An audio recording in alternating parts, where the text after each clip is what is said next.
Depreciation जैसे बताया गया कि डेप्रिसिएशन एक एस्टीमेट है consumption of the fix assets. अब ये एस्टीमेशन जो है डिफरेंट तरीके से मालूम की जाती हैं। क्यों मालूम की जाती हैं? क्योंकि हर एसेट सेम नेचर्स का नहीं होता, हर एसेट्स की यूटिलाइजेशन सेम नहीं होती और कंपनी की अपनी पॉलिसी होती है कि वो किस तरीके से जो है वो डेप्रिसिएशन एक्सपेंस को कैलकुलेट करे। तो 5 कॉमन मेथड हैं जो हम अपनी आने वाली वीडियोस में स्टेप बाय स्टेप डिस्कस करेंगे कि किस तरीके से ये मेथड यूज़ होते हैं, इनका फार्मूला क्या है, कहाँ पर किस एसेट्स पे ये अप्लाई होते हैं और उनसे क्या बेनिफिट है, टैक्स पर्पस का क्या बेनिफिट है, ये तमाम जो है हम आने वाली वीडियोस में डिस्कस करेंगे।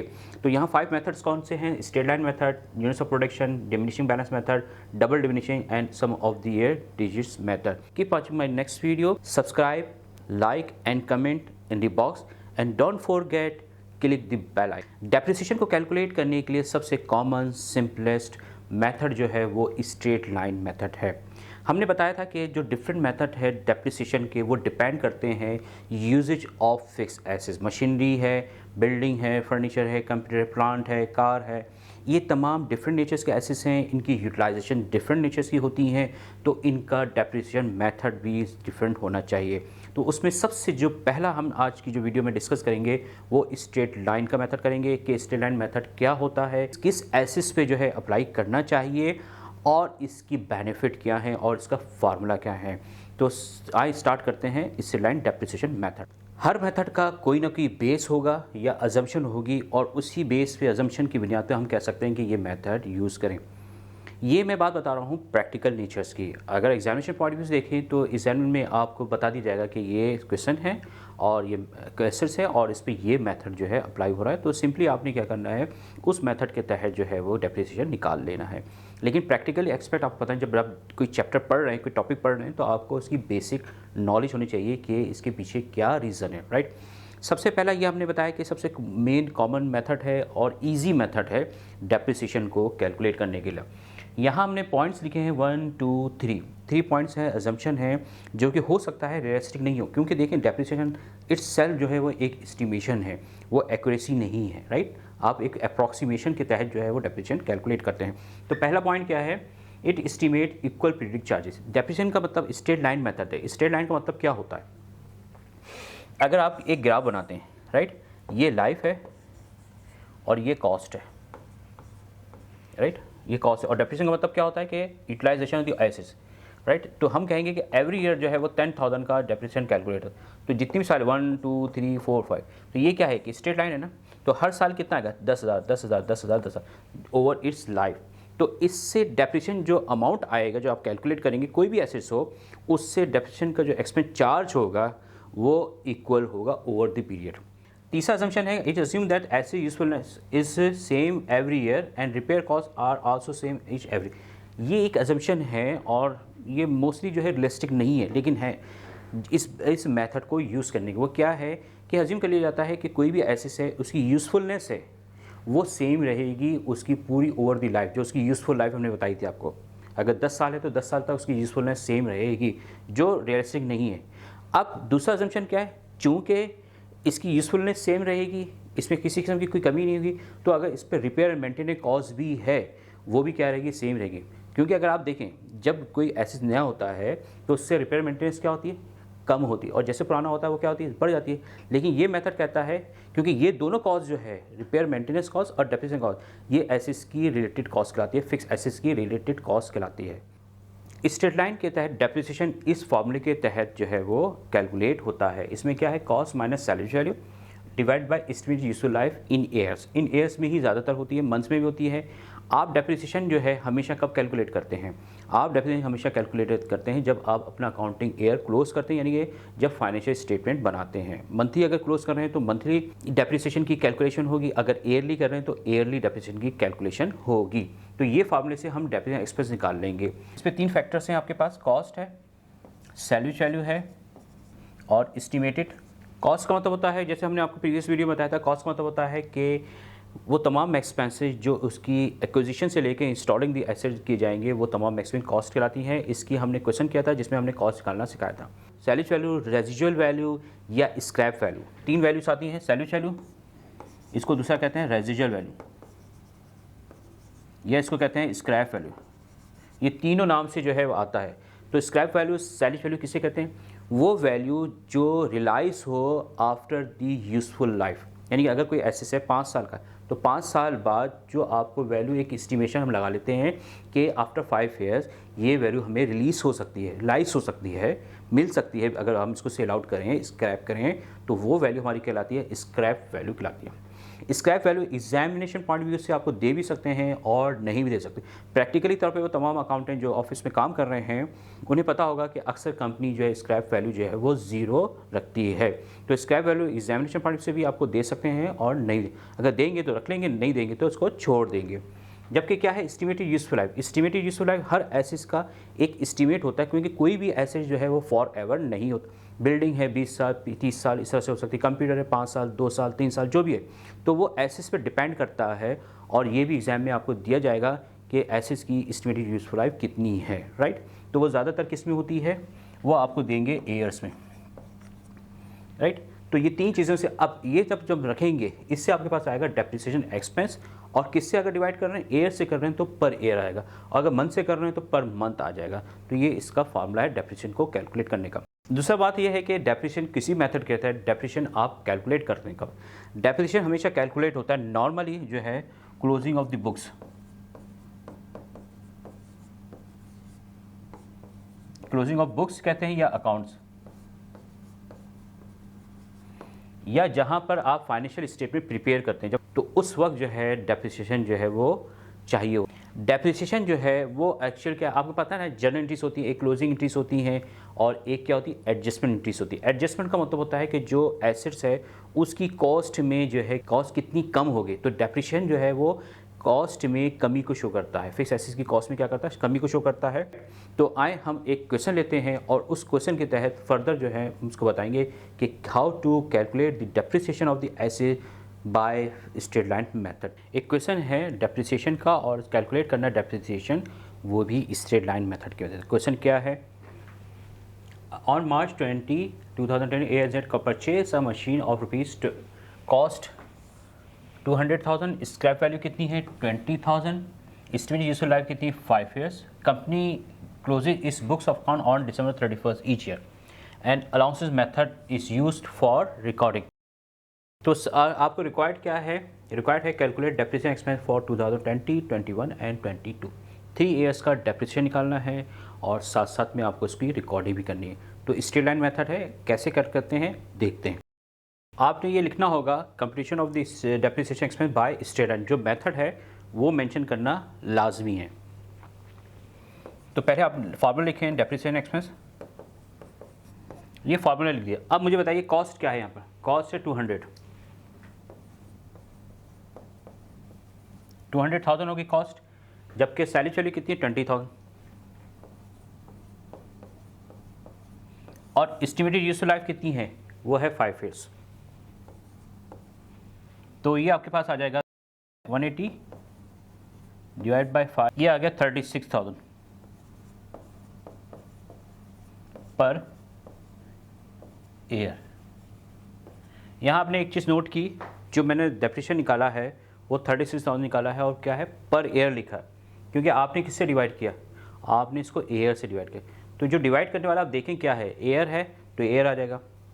और अगर डेप्रिसिएशन कैलकुलेट करने को कहता है मंथली बेसिस पे, तो आपको क्या करना पड़ेगा, पहले ये आ गया 36,000 ईयरली बेसिस पे। अब ईयरली अगर तो मंथली क्या होगा, इस 3,000 होगा, 12 से इसको क्या कर देंगे डिवाइड कर देंगे, तो मंथली है तो मंथली निकालेंगे और अगर ईयरली है तो ईयरली से निकालेंगे।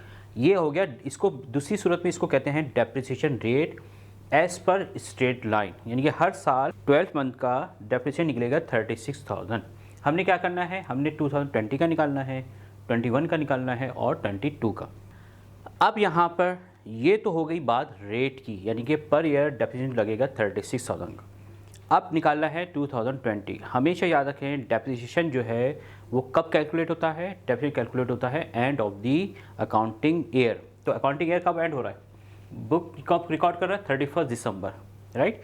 तो 31 दिसंबर को ये अपने अकाउंट क्लोज कर रहे हैं, तो इसका मतलब है कि हम 2020 में 31 को पोस्ट करेंगे, राइट। लेकिन इस 2020 में ही आपने एसेट्स को ख़रीदा है, और वो कब ख़रीदा आपने एसेट्स को, मार्च 2020 को, राइट। तो ये जो है इसका मतलब क्या हुआ कि 2020 में आपको कितने हुए। अब ये देखें, ये मार्च है 20। एक रूल्स हमेशा याद रखें, अगर फर्स्ट किसी भी मंथ की फर्स्ट से लेके 15 तक कर रहे हैं, किसी मंथ की फर्स्ट से लेकर 15 कर रहे हैं, तो वो उसी महीने, वो उस महीने को काउंट करेंगे। जैसे मार्च की अगर फर्स्ट को करते हैं, मार्च को करेंगे। और अगर 15 के बाद यानी कि 16 से 30 तक कर रहे हैं, तो वो होगा नेक्स्ट मंथ। तो यहाँ पर मार्च 20 है, क्योंकि डेज में इतना नहीं हम कैलकुलेट करते।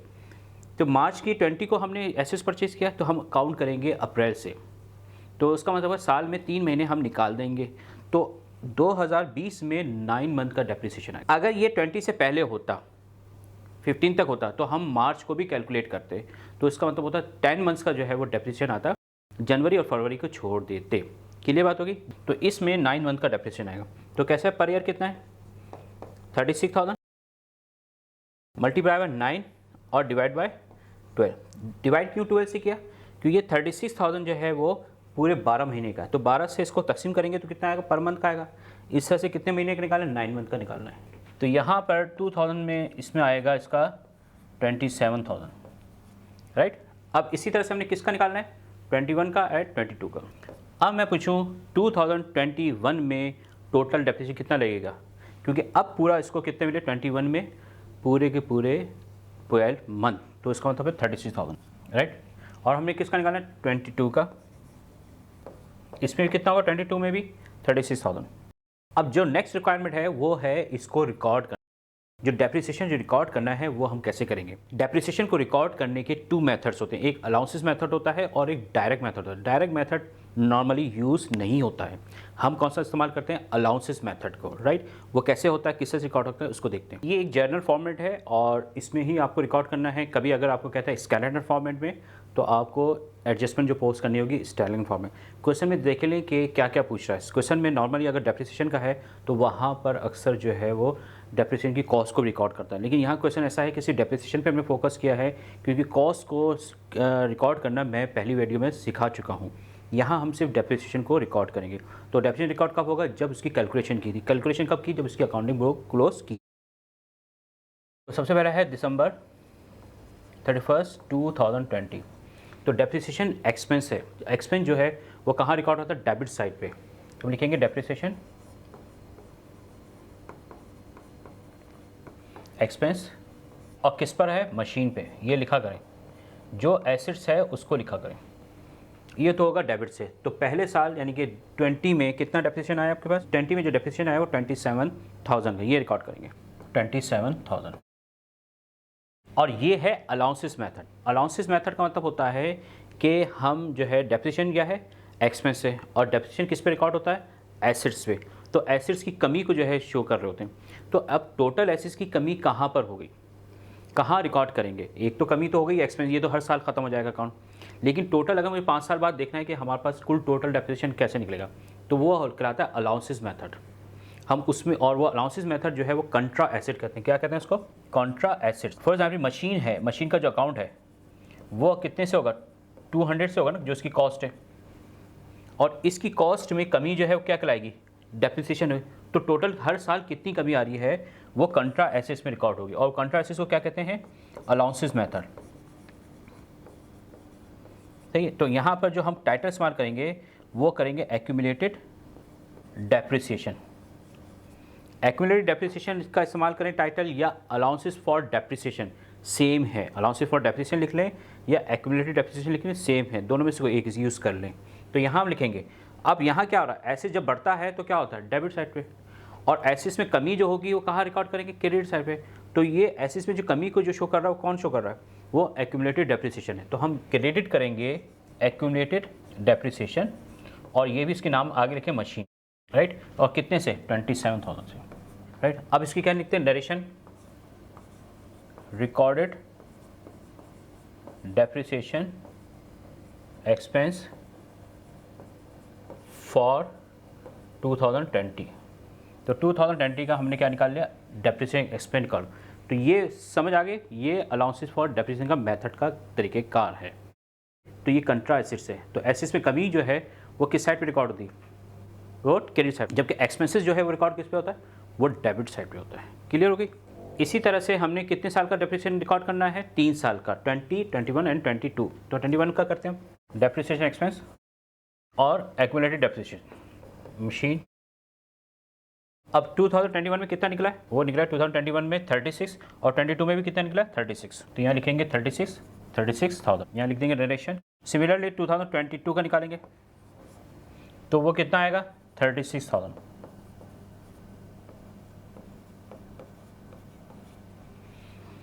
तो स्टूडेंट देखा आपने किस तरीके से डेप्रिसिएशन को कैलकुलेट किया जाता है, किस तरीके से डेप्रिसिएशन की एडजस्टमेंट पोस्ट होती हैं, और अभी मैं आपको बता देता हूँ किस तरीके से इनका अकाउंट बनता है जिसे हम कहते हैं लेजर, वो भी देख लेते हैं। क्वेश्चन में आल्दो तो क्वेश्चन में जो है वो रिक्वायर्ड नहीं है, हम फिर भी आपको समझा देते हैं। टी अकाउंट बनाते हैं, पहले किसका बनाते हैं, मशीन का। तो कब खरीदी मशीन, ये डेबिट है और ये क्रेडिट है। मार्च 20 को 2020 को मशीन परचेस की है, यहाँ लिख दें परचेस, किस पे की है, कैश पे की है, और कितने से की, 2 लाख से, राइट। अगर आप इसका बनाए अकाउंट अलाउंसेस फॉर डेप्रिसिएशन का, कैसे बनेगा, एक्यूमुलेटेड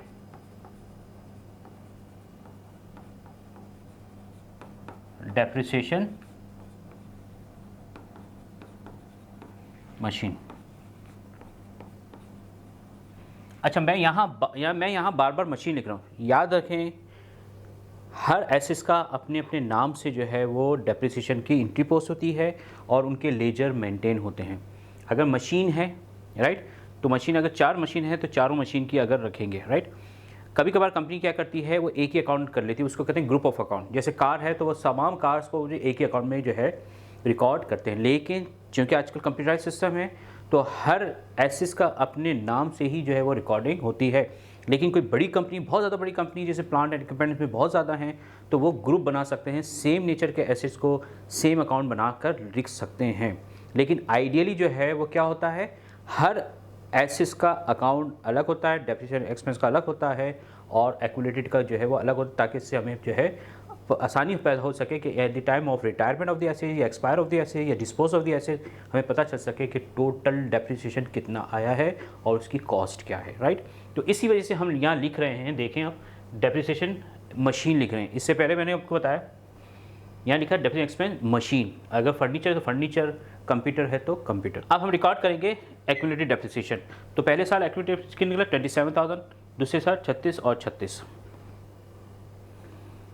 तो हम यहाँ लिखेंगे किस साइड पे हो रहा वो, क्रेडिटेड साइड पे। तो कितना होगा, सबसे पहले दिसंबर 31, 2020 ये डेप्रिसिएशन एक्सपेंस कितने से, 27,000 से। फिर इसी तरह से दिसंबर 31, 21 फिर डेप्रिसिएशन एक्सपेंस कितने से, 36,000 से। फिर डेप्रिसिएशन 2022 कितने से हो जाएगा, 36,000 से। अगर आप इसकी फुटिंग करें तो कितना आएगा, ये फुटिंग अगर करें और इसकी बैलेंसिंग करें, फुटिंग और बैलेंसिंग करें तो ये आ जाएगा कैरिड फॉरवर्ड कितने से आएगा, 99,000 से। और यहाँ ब्रॉड फॉरवर्ड कितने से, 99,000। ये डेट आएगी 31 दिसंबर 2022। मैंने 22 का बनाया और ये रहेगी जनवरी 1 2023। तो 2023 को जो बैलेंस फॉरवर्ड होगा 99,000 से एक्यूमुलेट। तो ये शो कर रहा है by the end of the December 31, 2022 total depreciation जो है कितना लग गया, 99,000। तो आप देखें जो एसेट्स का अपना अकाउंट है वो इफेक्ट नहीं कर रहा, वो उतने ही से शो कर रहा है। क्लियर बात हो गई। तो इसमें कमी जो है वो किस में शो कर रही है, इसमें, इस वजह से इसको क्या कहते हैं, कॉन्ट्रा एसेट्स ऑफ मशीन। तो आपने देखा कि किस तरीके से डेप्रिसिएशन को कैलकुलेट किया स्ट्रेट लाइन मेथड से, रिकॉर्डिंग की डेप्रिसिएशन की और उसके लेजर्स बनाए। तो keep watching the videos, like and subscribe.